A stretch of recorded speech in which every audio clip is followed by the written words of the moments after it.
Hello, dear friends. Do you remember where we have stopped yesterday? Yes, with this image. As I have told you yesterday, what you see here in this image like a smoke is actually the pollen dispersal. This kind of massive pollen dispersal occurs during the spring season. Sometimes this causes allergic rhinitis, or we can say hay fever.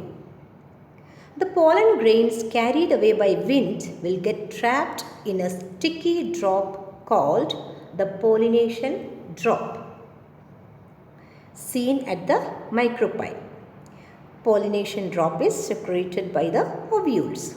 This transfer of pollen from the male part of the plant to the female part of the same plant or another plant is called pollination.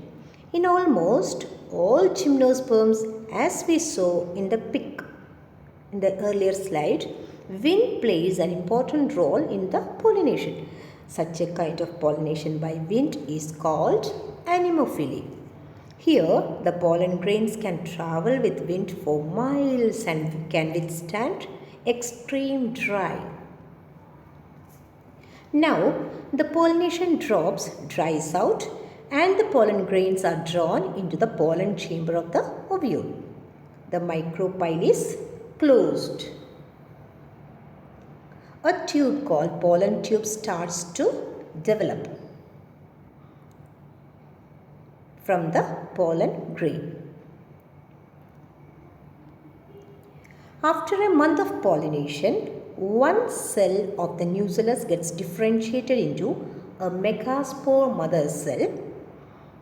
The megaspore mother cell undergoes meiosis division to form 4 haploid megaspores. Among the 4, only one become functional. The other 3 one will becoming functional and the other 3 degenerates, or in other words we can say dies off. After a long period of time, nearly 1 year, the functional megaspore undergoes mitosis division to form a female gametophyte. This female gametophyte is called endosperm. Female gametophyte will produce female gamete or egg in the female sex organs called archegonia. Archegonia are seen at the micropyle end of the ovule. Sometimes 2 to 8 archegonia are formed by the female gametophyte. By this time, the pollen grain that reaches the pollen chamber of the ovule, the generative cell, divides into a stalk cell and body cell. Finally, the body cells divides into and form 2 sperms. As you might have already noted, in gymnosperms, male sex organ or antheridae are not found. The pollen tube carrying the male gamete or sperms grows towards the archegonia in the ovules. You can see here.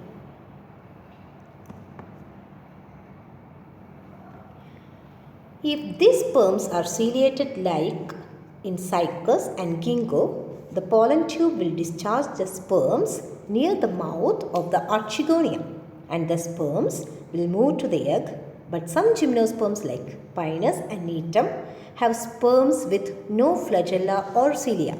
They move along the pollen tube to reach the egg inside the archegonium. The sperms and the eggs of the cycas are the largest in the plant kingdom. Out of the 2 sperms, one fuses with the egg and the other sperm degenerates. In the same way, sperms from different pollen grains will fertilize the eggs in each archegonia. In this picture, I have shown the case of just one pollen grain.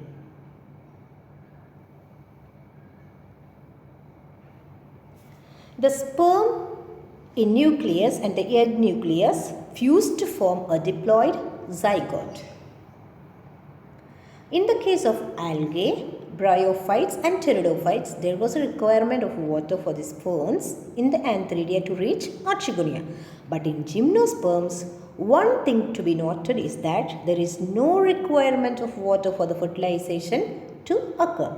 Pollen grains reach the ovule by wind and the sperms reach the egg with the help of a pollen tube. The zygote now secretes a cell wall and become an oospore.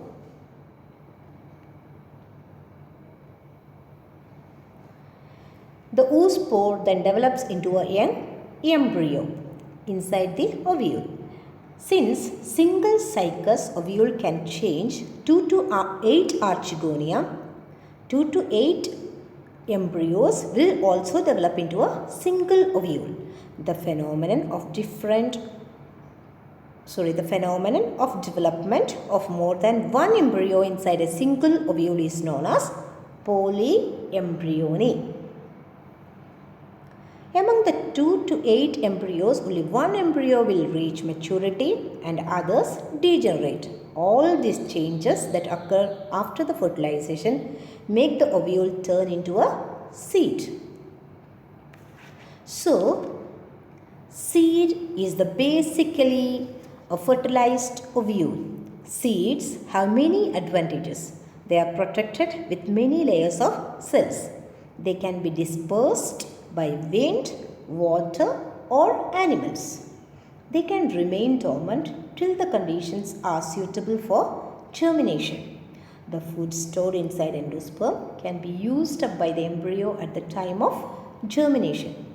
And when the conditions are favorable for the germinations, the seeds will germinate into a young diploid sporophyte, which is the main plant body of the gymnosperms.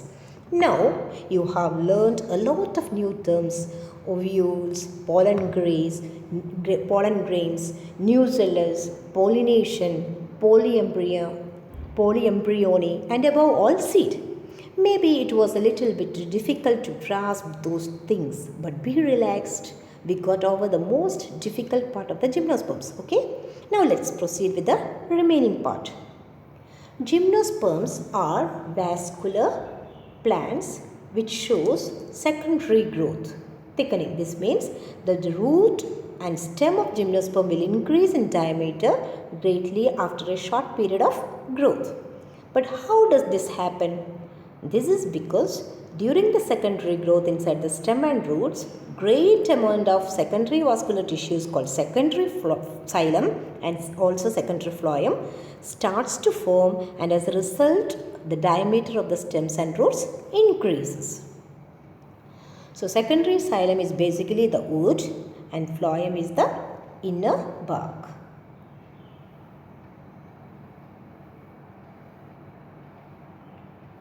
Xylem has special cells called tracheary elements. Tracheary elements consist of tracheids and vessels. These are the actual water conducting cells. Among tracheids and vessels, tracheids are primitive when compared to vessels. They are not that advanced as vessels. They are elongated and narrower than the vessels. In pteridophytes and most of the gymnosperms, tracheids are the main water conducting cells. Vessels are absent in pteridophytes and most of the gymnosperms, whereas vessels are main water conducting system in angiosperms. Now let's see about the phloem. Phloem consists of special food connecting cells called sieve elements. Sieve elements consist of sieve cells and sieve tubes. Sieve cells are the only type of food conducting cells in pteridophytes and most gymnosperms, whereas sieve tube members are the only type of food conducting cells in angiosperms. Sieve tube members are more advanced conducting cells. So that's all for today. Wishing you all a good day. Thank you.